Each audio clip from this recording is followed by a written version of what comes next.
Welcome back to a Timey-Wimey Pod, where we watch every episode of Doctor Who from 2005 onwards. My name's Rebecca, I'm Haley. and today we are discussing Series 2, Episode 8, The Impossible Planet. Are you ready for some fantastic facts? Yes, I am. This episode aired June 3rd, 2006, and it was written by Matt Jones and directed by James Strong, who also directed a bunch of episodes of Broadchurch. The way Doctor Who, Broadchurch, and Sherlock have so many intersecting actors, writers, directors, it's actually insane. The enmeshment, it's too much. It's too much. Maybe we need to expand and use more than 12 UK actors. Just a thought. No hate to them. They're great, but... Totally. Do you remember that meme on Tumblr back in the day that was like the BBC has 2 sets, 12 actors, Yes. 1 umbrella? Yes. It's still true. It's too real. Way too real. All right, so we discussed this in The Legend of Ruby Sunday, but we have to bring it up again. The voice of the Beast in this episode is Gabriel Wolf, who portrayed Sutekh in Classic Who, and most recently in 2024, Sutekh again. Yes, and it was really interesting watching this episode, having that knowledge. And I'm like, oh my gosh. What I was thinking about is it would kind of be cooler if instead of at the end of Legend of Ruby Sunday, instead of it being Sutekh, if it was just the Beast. Like, tell me that wouldn't be kind of a better ending or reveal. That would be a terrifying reveal. So terrifying. Now, the Ood originally weren't going to be in this episode. Instead, they were going to have Raxacolicophalopatorians that were enslaved and wanted to awaken the beast because they thought the beast would free them. I'm not gonna lie, I did know this. I learned about this years ago, but every time I hear this fact, it's so insane to me that we could have basically gotten this Slitheen's. Yeah. But I'm so glad we got the Ood because I love the Ood. I will refrain from talking about the Ood. I'll talk more about them in a little bit, but I love the Ood.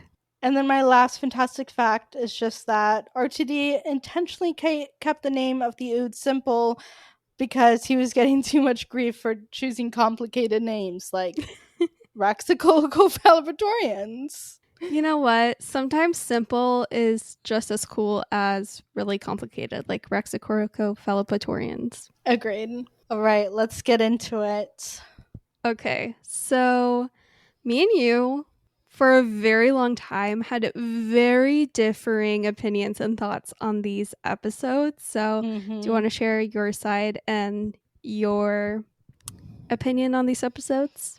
Yes. I've always loved this 2-parter. There's we get a lot of great Ten and Rose moments in these 2 episodes. I love the crew. I love the story. I love the Ood. I'll refrain from talking about the villain because really we get into it more in the second part. But this is just a really spooky sci-fi thriller story, and it's really fun, and I love it. I love everything with the setting and the black hole and the planet. It's so cool, and I've always loved it. But I know you haven't always agreed. So tell me, what's your relationship with this story? My relationship with this story, this 2-parter, is a bit complicated, honestly. When I was watching Doctor Who for the first time, I don't think I ever actually completed these episodes because personally, I don't love storylines involving the big bad of this 2-parter, and I don't like possession-like things. And so I just never watched or would listen to anything like this. Now that I'm older, I do enjoy these episodes. Like, the big bad still isn't my favorite, but these 2 episodes were really well written. I really enjoy all of the moments between the Doctor and Rose and the whole crew. And I absolutely love the Ood. And There's a lot, like you mentioned, a lot of really, really great moments in this first part. Definitely. And we start great moments right off of the beginning. I love how Rose and Ten get off the TARDIS, and Rose is like, well, if you think it's going to be dangerous, we can go somewhere else. And they just start laughing because they know they're not worried. They're going to run into danger. Consequences be damned. I love it, but I'm also like, stop laughing. It's not funny. Get back in the TARDIS. Yes. It's not safe. If the TARDIS is having indigestion and doesn't want to land, don't land. Have we Don't not learned land. anything? Not Oh, yet. sorry, I'm thinking of future stories. Yeah, they haven't learned it yet. Timey-wimey. Timey-wimey. So true. I also love when Rose sees the writing on the wall, "Welcome to Hell," and Ten is like, "Oh, it's not that bad." And then she just starts like laughing at him. It's so cute. Yeah, because he doesn't see the writing at first. And so he's like, it's not that bad. And she's like, dude, look at the wall. One of my favorite moments is when they open the one door and there's just a bunch of Ood standing there. And the Ood's like communication device like was glitching. So it kept saying, we want to feed. They meant to say, we want to feed you. But the second part of that sentence never fully was said because of the glitch. And so Rose and the doctor were convinced that they were being cornered by the Ood and were about to be killed by them. And for me, it's just really funny. And like, yes, I know how the Ood end up at the end of this episode, but as a whole, the Ood, they couldn't help it in this episode, in these two episodes, okay? It was out of their control. One of my biggest pet peeves is when people refer to the Ood as villains. And I'm like, never were they villains. They were victims. Nope. Yeah, I completely agree. They are the victims, and this two-parter, we're introduced to the Ood, but it's not the last time we see them. So we see them in future episodes. So yeah, I don't like it when people refer to them as villains either. What do you think of Rose's outfit in this episode? Because I love it. I love her pink little jacket. It reminds me of like something she would wear in series 1. It reminds me of her Parting of the Ways look a little bit, and I just think she looks great as always. I agree. It's giving season 1 vibes for sure. I will say I don't love her hair. Like, I don't love the part as much, but I love her makeup. Yeah. I always miss her longer hair, if I'm being honest. Honestly, her longer hair was so pretty. And I love her short hair too, but there's just something about her long hair, especially at the end of New Earth. Definitely. I love when they first meet the crew and everyone is so shocked to see them and they don't believe they're real. The crew, I love this crew. We, in Doctor Who, we come across a lot of side characters, a lot of crews. Sometimes they're great. Sometimes they're really fun. Sometimes they suck. But I love this whole crew aside from Toby. But I just think they're so interesting.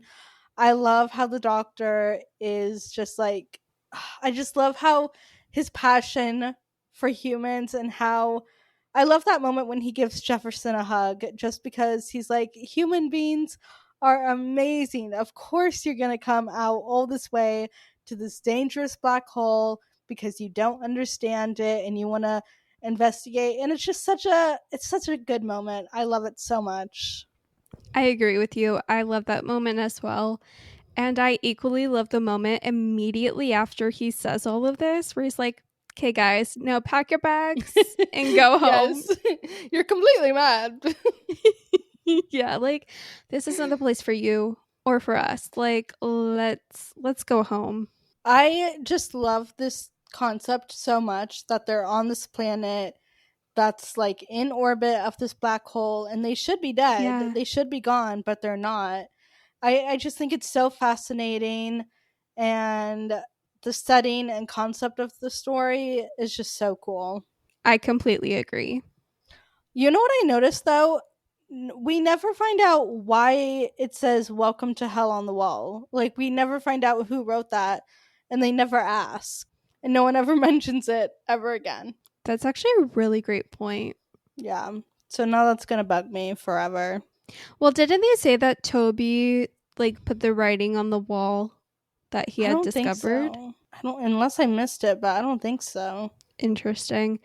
But yeah, a big part of this episode is that language that they found written on the wall that wasn't Hmm. translated by the TARDIS. And that's a really big part of this episode. Yeah. That's how you know it's going down, when something's not translated by the TARDIS. Exactly. And I do want to say, like, this episode, the tension is maintained throughout the entire episode from the start Hmm. to the finish. And that's something I really appreciate. And like you said, it very much is like a good sci fi thriller. And you mentioned it. I'm going to say it again. I really like this crew and these side Yeah. characters that even though we get glimpses of them and their backstories, there's still so much depth to their characters. Definitely. Like, there's just tiny little details. The fact that Zachary isn't meant to be the captain. They had another captain, but they Mm-hmm. died like when they landed. And the moment where Zach asked Toby to do something, and Toby's like, "That's not my department." Like, that just tells you so much about Toby. And then at the end, when the Beast is talking to Jefferson, and he's like, "Do you think your wife ever forgave you?" She didn't. And we don't know what that means, but it's like it just Yeah. tells you so much about all these little characters. And it's so interesting. And I love in the next part everything we get with Ida and Ten. It's so Yeah. good. They're so interesting. I love this crew. I can't get enough. Fully agree. I love the moment where Rose is talking to the Ood and she's continuing to be a working class icon because she's, asking the Ood how they are and if they get paid. And then when she's talking to Danny and I think Scooty about the Ood, she's like, they're like, "Oh, are you another friend of the Ood?" And she's like, "Yeah, maybe I am." And she just met them, but she's always going to fight for the working class people, and we love that for her.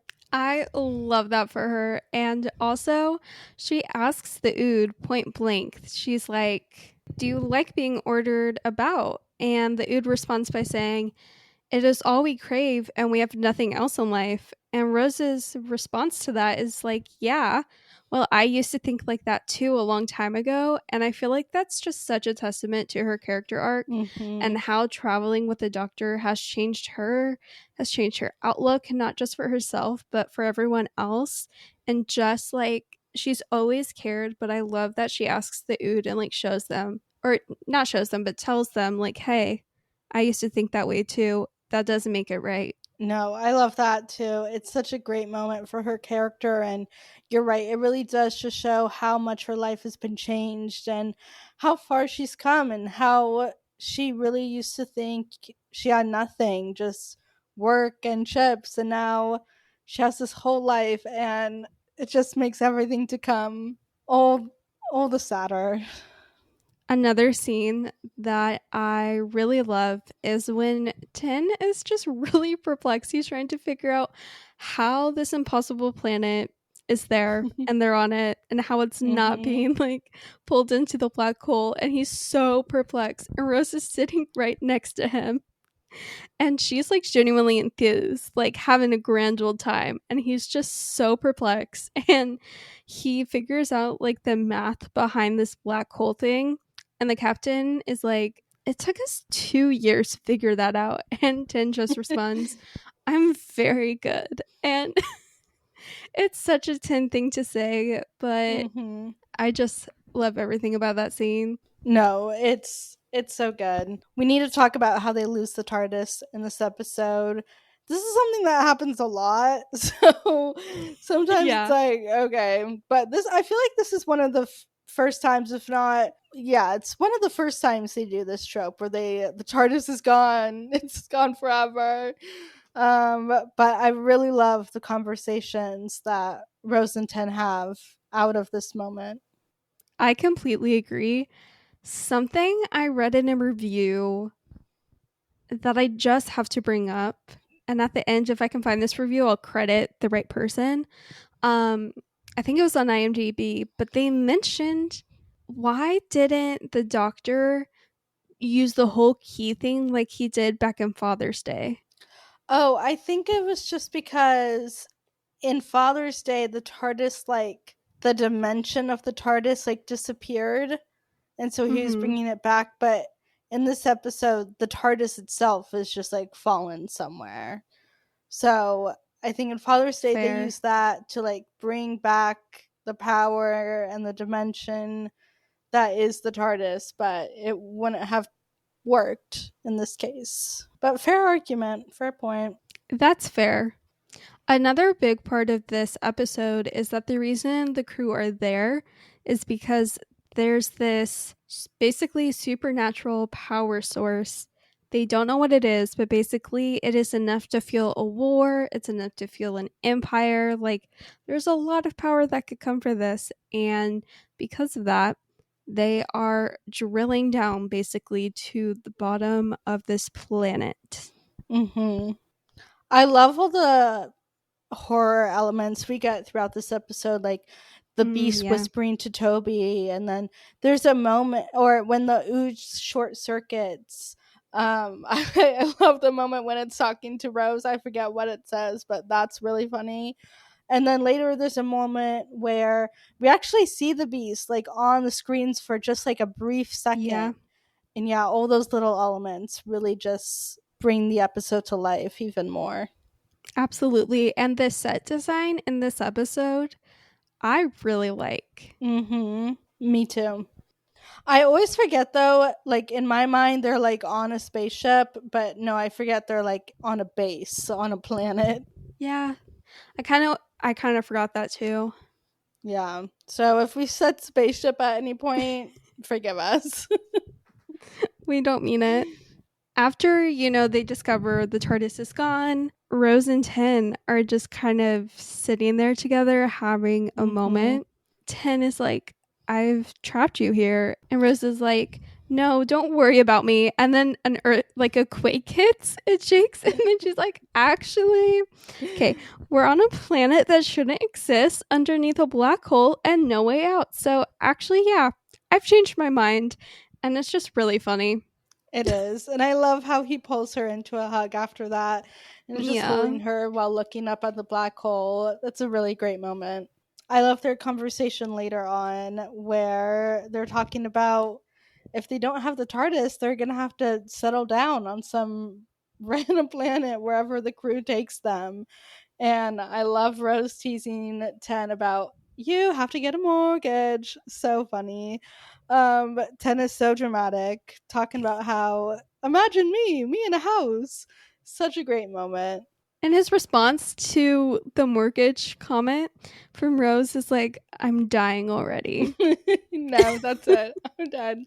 But then it gets a little serious, and Rose is like, "Well, I don't know. Maybe we can share." And it's so cute. It's so vulnerable of her, and we just see Ten's face kind of drops, and he looks down, and he's really sad for a second. And I think this is him just realizing that, like, even if they do all that, even if they share a mortgage, like, he's still going to lose her eventually. And I think that's why he kind of looks sad in that moment. But what do you think?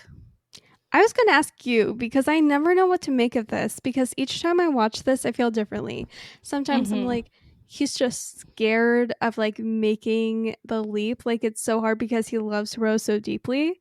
And then other times I'm like, he doesn't want to do that. Why? So I never know how I feel about it, honestly. I think he's also worried about trapping Rose with him and Oh, yeah. that she'll not want something else, but he doesn't want her to feel stuck with him. Like later on, she's like content with leaving home. She even says it, we all have to leave home eventually. And he's like, well, to end up stuck here. And they have that really great moment where she's like, it's okay, like, yes, I'm fine being stuck here with you, and it's really sweet. Yeah, it is really sweet. Yeah, so I think he just has like guilt about taking her from Jackie, and is also thinking, eventually he's still gonna lose her one day, one way or the other. That's a valid point. Yeah. And I just love how Rose acts. Like she's okay with leaving. She's accepted Yeah. that her life is with the doctor, and it just shows how much she loves him, and she's willing to go wherever he's going, and she really means it when she says that she's okay being stuck with him. She just And loves him so much. she loves him so much. And then after she says that, he looks at her and he's like, "Yeah." And she's like, "Yes." And they both smile. And I'm sorry. That is just one of the cutest interactions No, they it's have. so sweet. Yeah. There's a moment a little bit after this where Danny calls them a mysterious couple. They don't correct him. Mm-hmm. They said nothing. They said nothing. And in the future, the doctor, if someone made a comment like that, he said something. Mm-hmm. Except with Rose. Yeah. The scene where Scooty sees Toby outside and his eyes are red and he turns around smiling and he's covered in that writing and she like reaches for him for a second and then the glass starts breaking and the way she's screaming open door 40, open door 40, so chilling, so good. Like I always have that image of Toby outside without any suit or anything and just the writing and the red eyes. It's haunting. Oh, it's so incredibly creepy. And this scene is also forever imprinted on my mind. Like there's something about it. The way it was filmed, the effects, the acting, like it's terrifying. Mm-hmm. But also like a good scene in like a sad way because Scooty is pulled towards the black hole and dies. Yeah. And that's always so sad to me. And of course, Toby lives because Of course. Okay, we didn't mention this, but like towards the beginning of this episode, he was followed around by this creepy voice being like, "Don't look at me and you will die. Don't turn." What does he do? He turns and looks and then dies, and then he's possessed by, the beast. And just like, Yeah, ugh. Toby's always confuses me a little bit in this episode because it's like the beast takes over, but then after Scooty dies, it kind of seems like Toby's back and he's like Yeah. looking at his hands, like he feels like something is there, but he can't see it anymore. So it's kind of like Toby's back, but then obviously the beast takes over again at the end. So it's like it's always a little confusing. I always want to try to figure out like when did Toby die?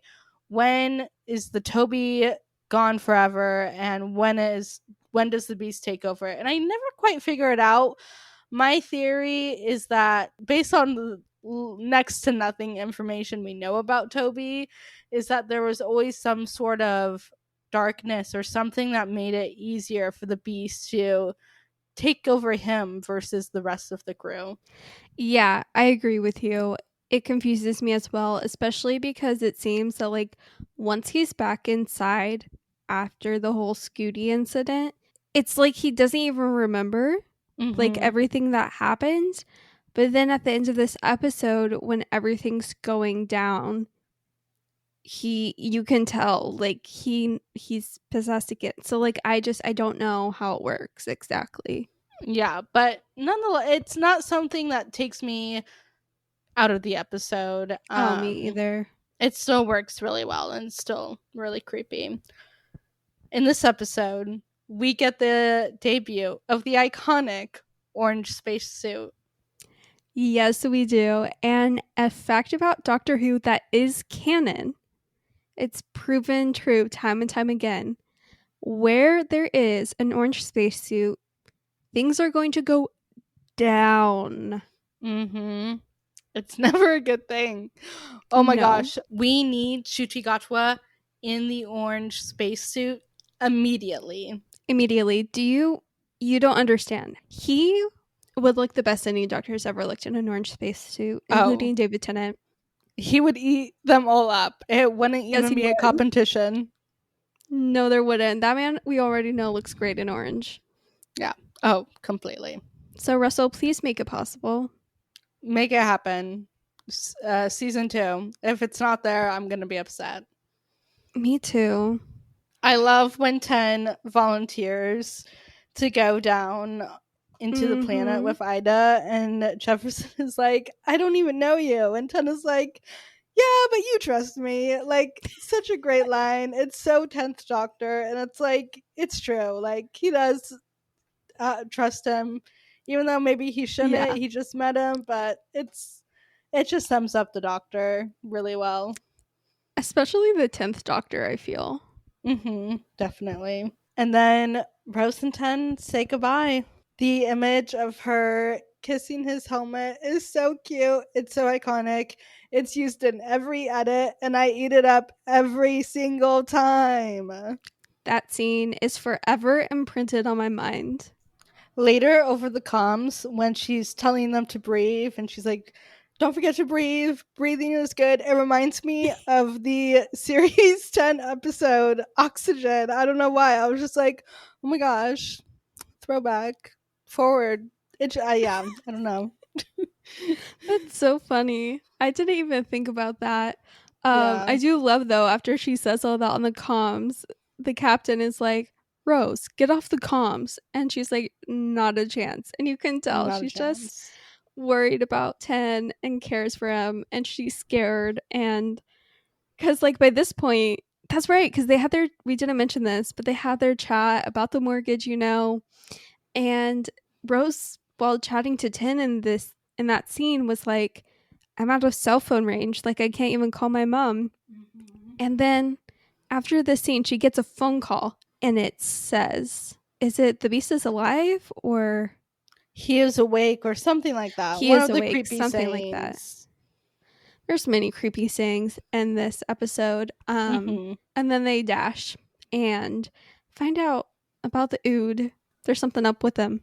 And then flashing forward to that moment that I just talked about when Rose is told to get off the comms and she's like, no. Right around that time is when everything kind of goes crazy because the planet starts moving. The Oods start chanting creepy sayings and their eyes are red and they're like starting to get up and move and come after the remaining crew. And Toby, of course, he's possessed again because why not? hmm And because the planet is moving, the comms are down and Rose is panicking. She can't contact the doctor, and Ten is panicking, can't contact hmm Rose. So he's like, I'm going back up. I love that. I love that moment. Mm-hmm. Me too. I already mentioned this, but I want to talk about it again. I love when the Beast is talking to Jefferson and is like, "Do you think your wife ever forgave you?" What do we think Oh, Jefferson did? What did he do to his wife? I like to think, I don't know why I made this my personal headcanon, but my personal headcanon is that, like, he kind of chose work over his wife. T. Yeah. Because I feel like I don't want to go the cheating route in my mind because that's just, like, even more depressing. Yeah, I have a lot of like dark theories that I won't share, but it's a really haunting line, and like we Yeah. said, it just kind of gives you a little bit of snippets about who these characters are, and it's really interesting. It is really interesting. And yeah, like you said, the Beast takes over the Ood. They're like now the Legion of the Beast or something like that. And before you know it, the whole planet's shaking, and the episode ends with the trapdoor opening. It does. And, like, this is such a random question. Like, obviously, we know. I guess I just answered my question before even asking you, but my question was going to be like, we know the planet was shaking because of the beast at the end and everything that was like happening, but like the quakes before while they were drilling, was that also because of the beast? Oh, good question. Because I feel like it would be, wouldn't it? Or maybe just from the drilling? I don't know. Yeah, I don't know. Yeah. I do kind of love that element though in this episode. All the quakes, like it hmm just adds a touch of like realness to everything. Um Definitely.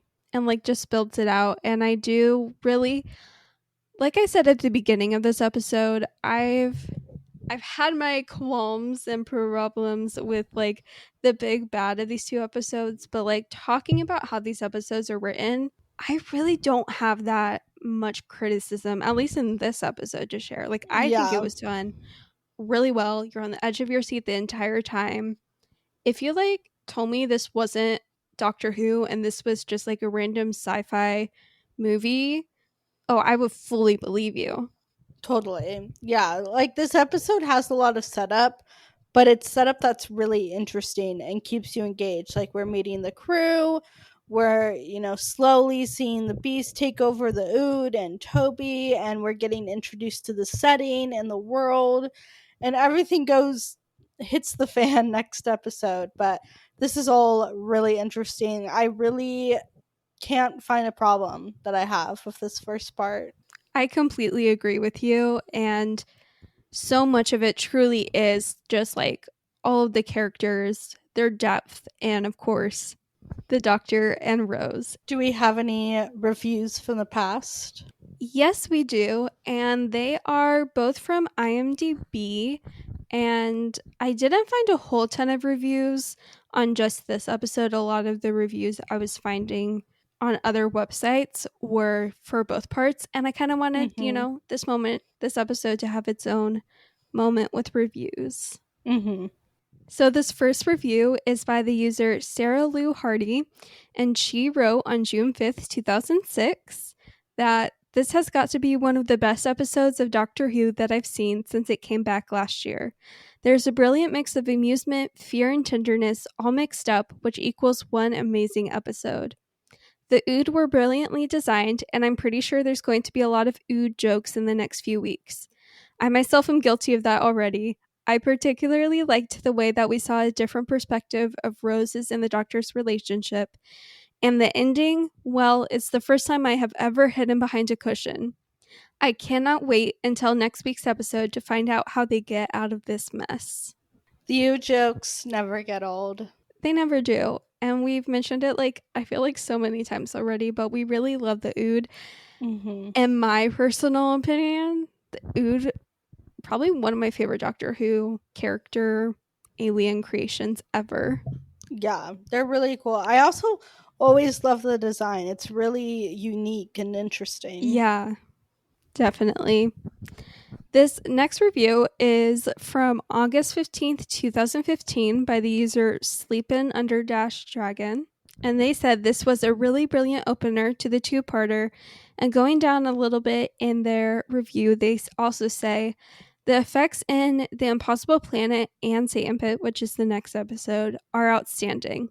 They have a real epic movie feel to them, not what you'd expect to see on the small screen. There's a real emotional connection with the characters. The scene of Scooty's death is beautifully done. It's very sincere. The cast are all excellent, and there's a great humor here too. I've always thought that humor works so well when it's mixed with terror. It's really well done here. The Ood are a fantastic creation. They look so good, so different for Doctor Who. It's no surprise they have made repeat appearances. The scene of them changing from domestic slaves into killer Ood is tremendous. Great first episode, and what a cliffhanger. Completely agree. The cliffhanger is really great. When I finished, it was hard not to just click on the next part. Same. But yeah, the ending is great, and give us more Ood. I feel like now that we're talking about it, it's been a while since we've seen an Ood, and it's time for them to come back. It's time for them to come back and meet Ncuti's Doctor, the 15th Doctor. He would love obviously he's the Doctor. Of course he loves the Ood, but just like, that would be so fun. It would be. To see the 15th Doctor with the Ood. Now, we usually do heart of the episode and star of the episode, star of the story. I don't know. But we're going to save that for next week since this is a two-parter. Yes, we are. And we hope you guys enjoyed this episode. Please let us know your thoughts. I feel like this is kind of a shorter episode that we've done. Well, we're trying not to get too much into next week because there's even more to talk about, and we don't want to spoil next week. But yeah, thank you guys so much for listening. We will be back next week with the Satan Pit. And as always, don't forget to follow us on Instagram and TikTok at timeyWimeyPod. And email us at timeyWimeyPod@gmail.com. And please feel free to leave us a review on your favorite podcast listening platform. And we will talk to you guys next week. Bye.